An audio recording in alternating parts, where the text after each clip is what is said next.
On est une société qui existe depuis 2001, donc on est une scale-up, on peut dire. On est à peu près 140 collaborateurs, on est présent dans 6 pays. Et on est spécialiste de l'intelligence artificielle appliquée aux ressources humaines et à l'emploi.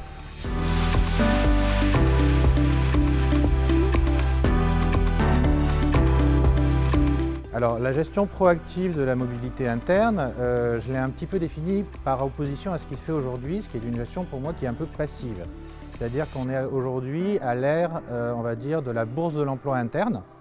C'est-à-dire qu'on publie des offres auprès des collaborateurs comme vis-à-vis de l'extérieur, avec quelques petites nuances, mais globalement, on attend que le collaborateur se manifeste. Ce qui, évidemment, se heurte à un certain nombre d'obstacles. En particulier les obstacles humains, c'est-à-dire que le collaborateur n'a peut-être pas pensé à faire acte de candidature interne, ou alors il n'ose pas, et assez souvent son manager, surtout s'il est bon, n'a pas envie de le voir partir.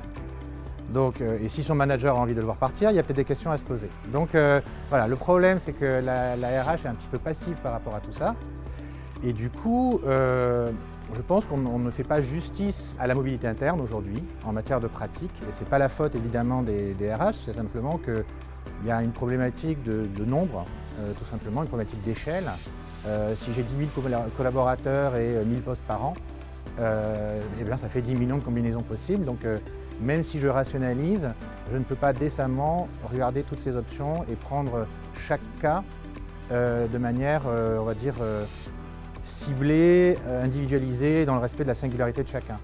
Et ce qui m'amène aussi à parler d'un bénéfice pour les individus, puisque si on peut être plus actif, on peut être plus transparent, plus équitable, et aussi laisser leur chance aux profils atypiques, auxquels, a priori, on n'aurait pas forcément pensé, ou qui seraient sûrement passés à travers des mailles du filet.